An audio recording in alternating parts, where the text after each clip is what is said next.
ಬೆಂಗಳೂರಿನಲ್ಲಿ ಮಹಾಶಿವರಾತ್ರಿ ಸಂಭ್ರಮದ ಸಡಗರ ಮತ್ತು ಈ ವೇಳೆಯಲ್ಲಿ ಕಾಡುಮಲ್ಲೇಶ್ವರ ದೇವಸ್ಥಾನದಲ್ಲಿ ಶಿವರಾತ್ರಿ ಸಂಭ್ರಮ ಮನೆ ಮಾಡಿದೆ. ಮುಂಜಾನೆಯಿಂದಲೂ ಕೂಡ ಶಿವಲಿಂಗಕ್ಕೆ ರುದ್ರಾಭಿಷೇಕ ಮತ್ತು ಶಿವನಿಗೆ ವಿಶೇಷ ಪೂಜೆ ಮೂಲಕ ನೆರವೇರಿಸ್ತಾ ಇದ್ದಾರೆ. ಕಾಡುಮಲ್ಲೇಶ್ವರ ದೇವಸ್ಥಾನದಲ್ಲಿ ವಿಶೇಷ ಪೂಜೆ.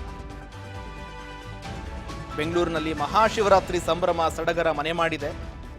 ಮುಂಜಾನೆಯಿಂದಲೂ ಕೂಡ ಶಿವಲಿಂಗಕ್ಕೆ ರುದ್ರಾಭಿಷೇಕ ಜೊತೆಗೆ ಶಿವನ ದೇವರಿಗೆ ರುದ್ರಾಭಿಷೇಕ ಮೂಲಕ ರುದ್ರ ಪಾರಾಯಣ, ಶಿವನಿಗೆ ವಿಶೇಷ ಅಲಂಕಾರ ಮಾಡಿ 60,000 ಜನ ಈಗ ಅನ್ನ ಪ್ರಸಾದ ಕೂಡ ವಿತರಣೆ ಮಾಡ್ತಾ ಇದ್ದಾರೆ. 60,000 ಜನಕ್ಕೆ ಮುಂಜಾನೆಯಿಂದಲೂ ಕೂಡ ದೇವರ ದರ್ಶನಕ್ಕೆ ಭಕ್ತರ ದಂಡು ಹರಿದು ಬರ್ತಾ ಇದೆ. ಬೆಳಗ್ಗೆ 5 ಗಂಟೆಯಿಂದ 5:30ರಿಂದ ನಂತರ ಭಕ್ತಾದಿಗಳಿಗೆ ದೇವರ ದರ್ಶನಕ್ಕೆ ಅನುವು ಮಾಡಿಕೊಡಲಾಗಿತ್ತು. ಸಂಜೆ 6:30ರಿಂದ ಬೆಳಗಿನ ಜಾವ 2:30ರವರೆಗೆ ಜಾಗರಣೆ ಇರುತ್ತೆ. ಈ ಜಾಗರಣೆ ವೇಳೆ ದೇವಾಲಯದಲ್ಲಿ ಆವರಣದಲ್ಲಿ ಸಾಂಸ್ಕೃತಿಕ ಕಾರ್ಯಕ್ರಮ ಕೂಡ ನೆರವೇರಿಸಲಾಗುತ್ತೆ. ಮಹಾಶಿವರಾತ್ರಿಯ ಪ್ರಯುಕ್ತ ಕಾಡುಮಲ್ಲೇಶ್ವರ ದೇವಸ್ಥಾನದಲ್ಲಿ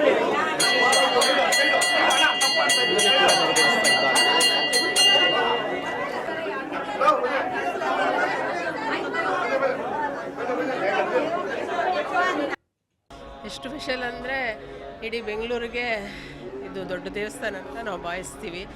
ನಾವು ಇಲ್ಲಿ 40 ವರ್ಷದಿಂದ ಇಲ್ಲೇ ಇದ್ದೀವಿ, ಪಕ್ಕದ ರೋಡಲ್ಲಿ. ನಾವು ಎಲ್ಲೋಗಿಲ್ಲ ಅಂದರೂ ಇಲ್ಲಿಗೆ ಬಂದ್ರೇ ನಮಗೆ ತೃಪ್ತಿ. ಕನಸಲ್ಲೆಲ್ಲ ದೇವರು ಕಾಣಿಸ್ಕೊಂಡಿದ್ದಾರೆ. ನಮಗೆ ತುಂಬ ಸಂತೋಷ ಆಗುತ್ತೆ. ಇಲ್ಲಿ ಇರೋದಕ್ಕೆ ನಾವು ಹೆಮ್ಮೆ ಪಡ್ತೀವಿ. ಎಷ್ಟು ಸಂತೋಷ ಅಂದರೆ ಹೇಳೋಕ್ಕಾಗಲ್ಲ ನಮಗೆ, ಅಷ್ಟೊಂದು ಸಂತೋಷ.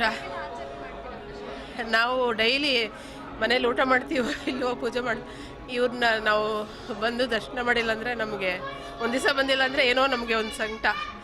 ಶಿವರಾತ್ರಿ ಸಮಸ್ತ ನಾಡಿನ ಜನತೆಗೆ ಶಿವರಾತ್ರಿ ಹಬ್ಬದ ಆರ್ಥಿಕ ಶುಭಾಶಯಗಳು ಕೋರುತ್ತಾ, ಈ ಶಿವರಾತ್ರಿ ಹಬ್ಬದಂದು ಎಲ್ಲ ತಮ್ಮ ಅನಿಸಿಕೆಗಳನ್ನು ತಾವು ದೇವರ ಹತ್ರ ಪ್ರಾರ್ಥಿಸ್ಕೊಳ್ಬೇಕಂತೇಳಿ ಈ ಶುಭ ಸಂದರ್ಭದಂದು ತಾವೆಲ್ಲರೂ ಕರ್ನಾಟಕ ಜನತೆ ಎಲ್ಲರೂ ಚೆನ್ನಾಗಿ ಆಚರಣೆ ಮಾಡಬೇಕಂತಂತೇಳಿ ನಾವು ಈ ಪೂರ್ವ ದಿನ ಎಲ್ಲ ನಾವು ಆರಾಮಾಗಿ ಉಪವಾಸ ಇದ್ದು, ಆಮೇಲೆ ದೇವರ ಮೇಲೆ ಒಂದು ಭಕ್ತಿ ಇಟ್ಕೊಂಡು, ಆಮೇಲೆ ಪೂರ್ವ ದಿನ ರಾತ್ರಿ ಎಲ್ಲ ಜಾಗರಣೆ ಮಾಡಿ ಈ ಒಂದು ದಿನ ಶಿವನಿಗೋಸ್ಕರ ಅರ್ಪಿಸೋಣ ಅಂತಂತೇಳಿ ನಾವು ಕೋರ್ತಾ ಇದ್ದೀವಿ ಮೇಡಮ್. ನಮಗೆ ಇದು ಶಿವರಾತ್ರಿ ತುಂಬ ವಿಶೇಷ. ನಾವೆಲ್ಲ ಉಪವಾಸ ಇದ್ದು ದೇವರ ಧ್ಯಾನದಲ್ಲಿ ಇರ್ತೀವಿ. It's very great festival.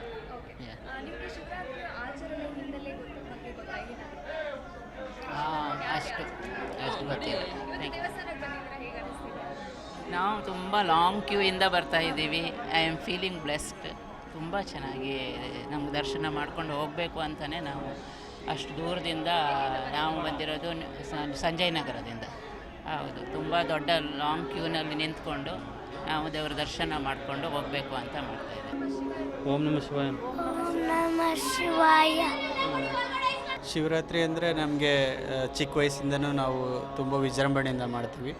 ರಾತ್ರಿ ಎಲ್ಲ ಉಪವಾಸ ಇದ್ಬಿಟ್ಟು ದೇವರ ಧ್ಯಾನ ಮಾಡ್ಕೊಬಿಟ್ಟು ಭಜನೆ ಕಾರ್ಯಗಳಲ್ಲೆಲ್ಲ ಭಾಗವಹಿಸಿ, ಇದು ಒಂಥರ ನಮಗೆ ಹೊಸ ವರ್ಷದಲ್ಲಿ ಈ ದೇವರಿಗೆ ಒಂದು ವಿಶೇಷ ಹಬ್ಬ ಅಂತಲೇ ಹೇಳ್ಬೋದು. ಪ್ರತಿ ವರ್ಷವೂ ನಾವು ಬರ್ತೇವೆ. ಶಿವರಾತ್ರಿ ವಿಶೇಷ ಅಂದರೆ ಈಶ್ವರ ಪಾರ್ವತಿ ಮದುವೆ ಆಗಿದ್ದ ದಿವಸ ಅನ್ನೋ ನಂಬಿಕೆಯೂ ಇದೆ. ಈಶ್ವರ ಲೋಕನ ರಕ್ಷಸಕ್ಕೋಸ್ಕರ ವಿಷ ಕುಡಿದಾಗ ಪಾರ್ವತಿ ಬಂದು ಅವನನ್ನು ತಡೆದಿದ್ದು, ಅವನ ಗಂಟಲಲ್ಲೇ ಇದ್ದು ಅವನು ನಂಜುಂಡೇಶ್ವರನಾಗಿದ್ದು ಅನ್ನೋ ಪ್ರತೀತಿನೂ ಇದೆ. ಹೌದು, ಉಪವಾಸ ಮಾಡ್ತೀವಿ, ಬಟ್ ಜಾಗರಣೆ ತಕ್ಕ ಮಟ್ಟಿಗೆ ಮಾಡ್ತೀವಿ. ಮಕ್ಕಳು ವಯಸ್ಸಾದವ್ರು ಇರ್ತಾರೆ ಅಂತ. ಎಷ್ಟು ಸ್ಪೆಷಲ್ ಅಂದರೆ ಇಡೀ